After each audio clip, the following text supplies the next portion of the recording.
Panache Desai is a best-selling author. He is a renowned spiritual leader. He is a meditation coach and expert. His newest book is You Are Enough, Revealing the Soul to Discover Your Power, Potential, and Possibility. Welcome to the show, Panache. Thanks for having me on. It's a joy to be with you. Yeah, excited to have you on. Tell us a little bit about your personal life, more about your work, and what motivated you to put pen to paper for the new book. Well, I think I'll give you the latest version of events. So, we've been together as a community now for about 1,668 days doing a totally free meditation via a Zoom link called Call to Calm. The genesis of it came about during the pandemic, and it was really just a wonderful way to connect people together. And the book, You Are Enough, actually came out a week, 2 days before the world shut down, became a national bestseller, and I was scheduled to be on a 60-city book tour, and came home, cancelled the tour, and for obvious reasons, and then got to a place where it's like, okay, what do I want to offer the world now? And this daily morning meditation came into being, and You Are Enough is really the genesis and the foundation of a lot of what we cover, because I think that we're living in this pandemic of not enoughness, and that everyone is kind of bumping up against the boundaries of what they've been led to believe, a kind of the finality of what we're supposed to have in order to find some fulfillment and joy. And they're finding that they're left wanting, that it's not in the success, it's not even in the enlightenment or the spiritual pursuit, that actually it's just about, very simply, with a sense of openness and curiosity, turning and facing who we are as human beings and embracing ourselves with love. And for me personally, this has very much been my own journey through a series of life events and circumstances. And this is kind of where we are now. And so You Are Enough has become an entry point into about 2,000 people every day from all over the world getting together and exploring what it means to truly be a human being and to live this life. Well, that is incredible. And timing is everything. I mean, 60 city book tour, everything's getting ready to go, and then all of a sudden, it's not anymore. Yeah. Yeah. It was actually the best thing, because in so many ways, it's like we have a plan or an idea about how life is supposed to unfold and what's supposed to happen. And, the blessing is that things that just organically arise that you could never plan for end up being the best avenue of contribution you could ever want, right? And for me, really the genesis of all of this was in 2015. I had my second set of twins. My daughter Celeste was diagnosed with a congenital heart defect and wasn't even supposed to make it through the pregnancy. Made it through the pregnancy. Then they basically just said, hey, you know what, she's probably going to end up in palliative care. The chances of her making it are slim to none. And so we went on this kind of 18-month medical journey. And for me, through 5 open heart surgeries, she flatlined for 8 minutes, 9 minutes during one of her procedures, and then subsequently had a heart transplant when she was 18 months old. She's 11 now and Wow. a cheerleader and flourishing. So it's a miracle that she's even here. But during that time, I had one friend who called me every day. And when the pandemic happened and the world shut down, I'm like, listen, I don't care if nobody comes. I just want to go live. I want to be there. I need to be that person for people because I know how much of a difference it made for me. And so that's how everything kind of came into being. And so, of course, the book comes out, everything happens, we pivot. And next thing I'm just like, listen, I just want to be available for people. And 1,668 days later, we're still here. And people still love it. They still come. And I'm very grateful for that. It's wonderful to be able to just help people realize that they don't have to be all of these things that they've been told they have to be. That they can really just truly accept who they are and turn and face themselves with love. So it's been a privilege to be able to do that. Well, that's an incredible story. I'm a father to 3 children, 9, 6, and 3, and the idea of having twins before I had kids seemed like a nice idea. Then I had kids, and I realized how hard that would be. So to have Mhm. 2 sets, kudos to you. Which is exactly why I do the meditation every morning. Now you know. That makes absolutely perfect sense. Everything that you've done makes perfect sense. And oh my goodness, going through all that with your daughter, what an Yeah. incredibly horrible experience, but I'm so glad Mm. to hear that she's thriving, and it put you in a position to recognize how wonderful it was to have somebody who was showing up for you, and now you've been able to do that for well over 1,000 days. So I think that that's incredible, and just being there and being available for others is such a powerful thing. And going through the pandemic and all that, Right. you don't have to be everything that you've been told that you need to be or that you should be. Yeah. That's we've certainly been told that we're supposed to be a lot of things. Yeah, I know, and that's why we're suffering, and that's why we're addicted and miserable and depressed and anxious because, we're constantly trying to live up to some image or some facade that's totally unsustainable. And even in spirituality, I obviously grew up in an Indian household, and every kind of framework that I had for that was monk, guru, a renunciant, people who'd walked away from the world, living some illusion of a perfect life. The blessing of being Indian is that, you've got 5,000 years of witnessing it, and you very quickly realize that even the people that are allegedly living a perfect life are not, thank God, and that this is really about our own personal relationship with whatever we call that infinite mystery. And where everyone's focusing on spirituality, George, I think for me the greatest blessing is that I realize that we don't have a problem at the spiritual level at all. We're really just bumping up against our humanity.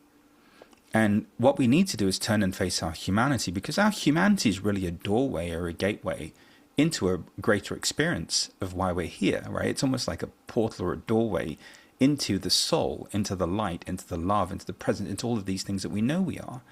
So what's been happening is people have been trying to become enlightened or become successful in order to mitigate their suffering. But all the while, they've put it outside of themselves, and they're suffering. And no matter how much they do it, there's not enough of it that they can do, because fundamentally, it was never about anything other than just being who they are. And so it's been a blessing to be able to kind of free people of the shackles of self-help and personal development and spiritual development, and just really help them realize that, hey, I'm a human being. I'm going through everything just like the rest of you are, and that's the gift. And actually, the more we come into the acceptance of being a human being, the more we open up to this hidden dimension of our humanity, this more transcendent part of us. But that's not something that we have to do something or become perfect or pure enough to experience. That's always there. The only person that was powerful enough to exclude us from that experience was us. We were denying ourselves, right? And as with all things, like we've been denying ourselves our own abundance, we've been denying ourselves our own fulfillment, we've been denying ourselves our own intuition and guidance, we've been denying ourselves everything. And we've been using our humanity as the avenue or the medium to do that. And so it's really been a blessing to just say, hey, you know what? Let's not be spiritual. Let's not be successful. Let's not be any of those things. And if you are those things, wonderful. But let's be human. Let's have a certain amount of transparency around being a human being, and a certain level of vulnerability around that human experience. And let's take all of these parts of our humanity along with us, because the good news is they're not going away. At some point, we have to make peace with ourselves the way we are. And we really have to realize this, George. And in the book, I think one of the most kind of poignant kind of premises is that you'll never be good enough for other people. But at some point, you finally have to be good enough for yourself. Like at some point, we finally have to be enough for who we are. We finally have to make peace with who we are. And get off the incessant treadmill and hamster wheel of just fixing, healing, changing, improving, and understanding, which is just really another way of perpetuating the imperfection and distracting ourselves from the completion that's already inherently present within us all. Well, that is a lot right there. And everything that you said makes sense to me. I'm taking furious notes and trying to have it all click in my head. So success itself, it's a dangerous word that's been created, and I've been instructed that I'm to pursue it. Yeah. And it's terrible. And the thing is that most people aren't willing to be honest about it, because they're in a prison of their own making. So they don't have the vulnerability and the courage to say, hey, guess what, guys? I've checked off everything on my list. I've accomplished every material avenue that I'm supposed to, and I'm still lonely and miserable. And really, if more people did that, it would be great. But the problem with success is, right, and especially as it relates to money or fame or fortune, is that because we're so hypnotized, brainwashed, and bamboozled into believing that it's the answer, because we have a system that flourishes on people continuing to hang their hopes on that dream of making it, that until you actually have made it to whatever degree, whatever that means, you can't be freed of the illusion of it. I know for me, in going through everything with my daughter Celeste, it didn't matter who I was. It didn't matter what I had. It didn't matter where I lived. It didn't matter how much of a difference I'd made in the lives of others. None of that made one iota of a difference. I was a father. My heart was breaking into a million pieces. I was confronted by the absolute powerlessness of the situation, and I had to welcome it. While everything around me was falling apart, I realized that the powerlessness that I was experiencing was actually the gift and the blessing and an entry point into something far greater. And I feel like we're living at a point now in human history where people are beginning to exhaust all of these external possibilities and outcomes. And they're beginning now to settle into this truth that they themselves are the guru, the teacher, the author, the answer, the healer, the mystic. They themselves are the source of the love, the abundance, whatever it is. That we're coming into this age of self-empowerment or personal empowerment. And we're coming into that age through direct self-revelation, because people are now realizing, whoa, wait a minute. I'm not these emotions, I'm not the thoughts, I'm not the body. All of these things are impermanent. They have a shelf life. Who I really am is eternal, immortal, and transcendent, never-ending. And so the more I know myself as that truth, the more I accept who I am as a human being, the less I'm engaging in all this spiritual bypassing and all this avoiding, and the more I am just willing to meet my human experience with compassion, empathy, and love, and deliver into the world the authentic experience of who I've come here to be. And I feel like that's where we're at. This whole platform of You Are Enough right now has become very mainstream. We've got, Blake Makowski's the most famous manifestation of this, where he's kind of talking about being enough and his own struggle with suicide and depression and in the height of all of the success. And so people are actually now voicing it with vulnerability, and saying, hey guys, this is not all it's cracked up to be. But you can't look to the illusion for the truth. You have to look to the part of you that never changes in order to connect to the truth and be that and embody that and anchor that in the midst of it all and live from that place. Did you say the illusion of the truth? You can't look to the illusion for the truth. So, and the illusion is quantified as that which changes.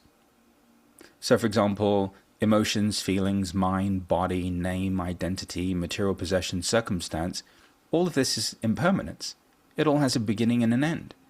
But there's some part of us that's beyond all of that never changes. What's that? Well, it depends on what you believe in. If you're religious, that's God. If you're spiritual, that's the divine. If you have a belief in some higher organizing principle, it's love. It doesn't matter what you call it, right? It's that there is some greater, deeper truth beyond what we're allowing ourselves to experience on this material level, where we're just hyper-consumed with emotions or feelings or the mind or the body or whatever. In fact, what's happened is that this focus on spirituality, especially in terms of energy, vibration, and frequency, has become very myopic, because now you've become micro-judgmental. So, for example, if you have an emotion, now you're invalidating yourself for having an emotion. If you have a feeling, now you're invalidating yourself for having a feeling. If you have a thought, now you're invalidating yourself for having a thought. If you're going through something in your body, all of a sudden now you're disqualifying yourself from the fullness and completion that you are.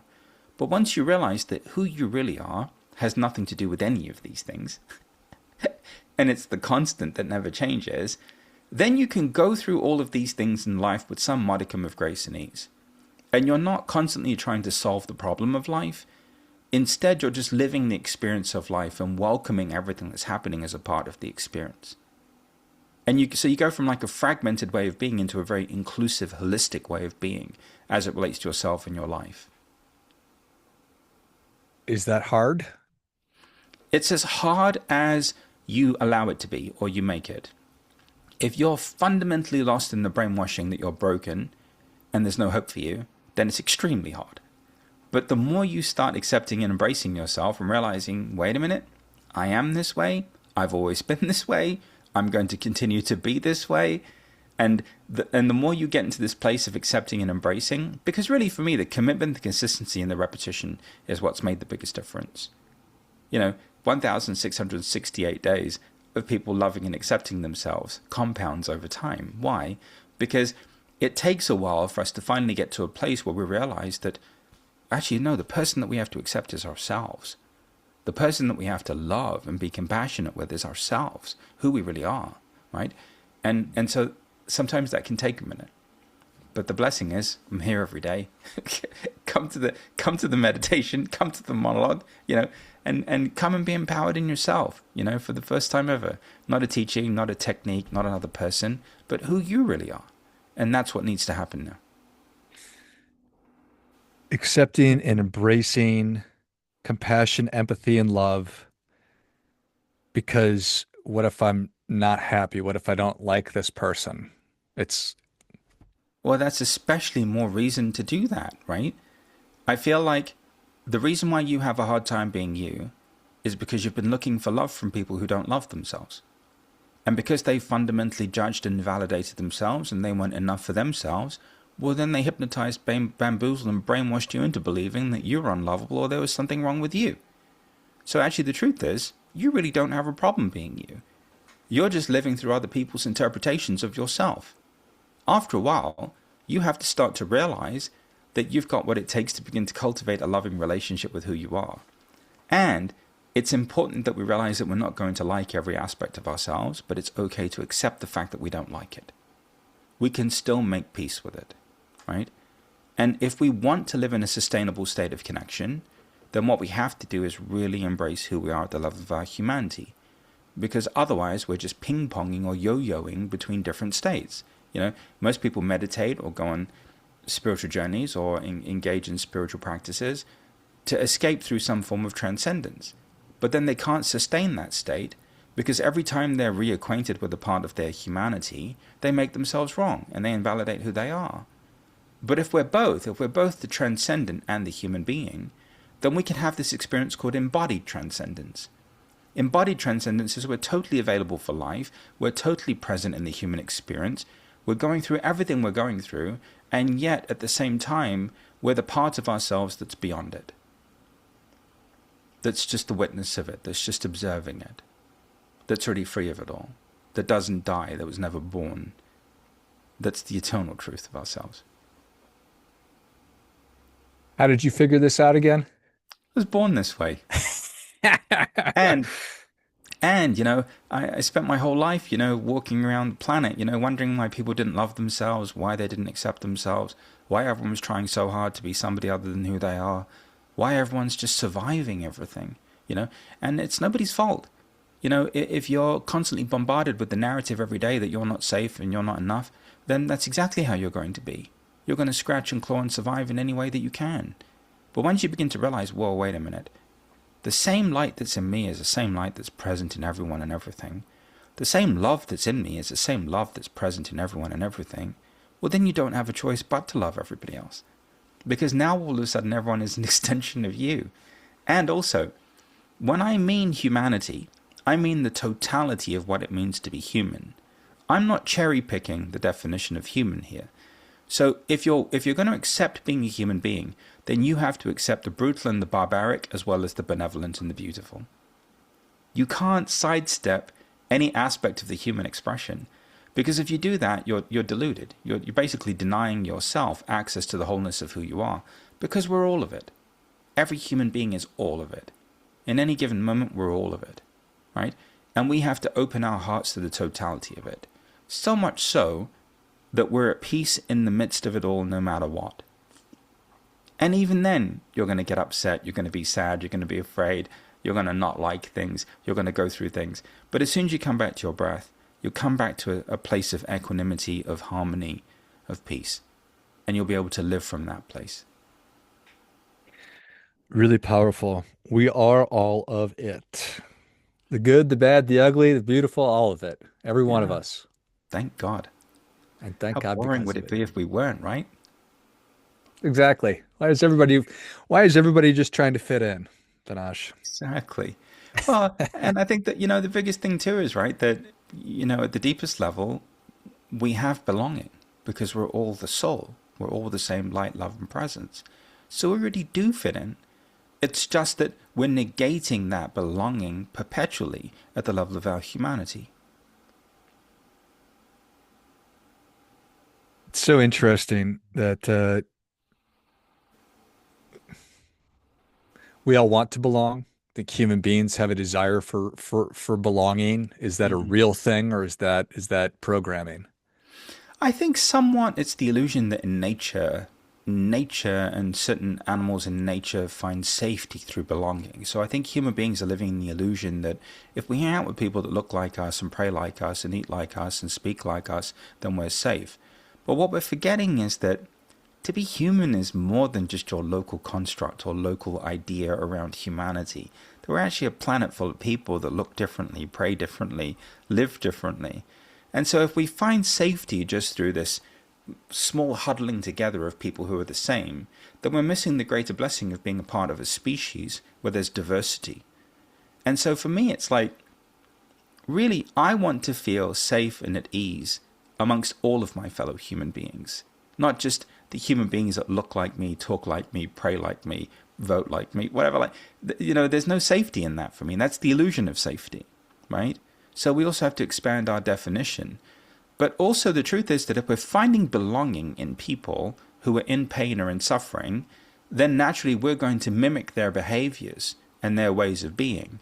So for example, if the collective kind of consensus in the family dynamic is victimhood, and you think that there's safety in belonging to the family because you look like them, that's probably about where it ends for most people. But at least you have that going for you, right? Moderately look like them. But then you have to take on all of the characteristics, the addictive patterns, the unconscious habits, patterns, and behaviors, the emotional patterns, the reactivity, everything else, right? So actually there's safety in being an individual, but also recognizing that individual is part of a broader collective. And that's where the safety comes from. Hmm.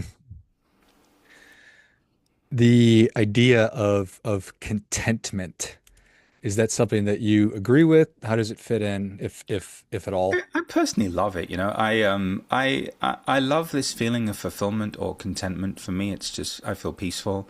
I think we have to redefine success to equal peace, because I've met too many people who are successful who are the antithesis of peaceful.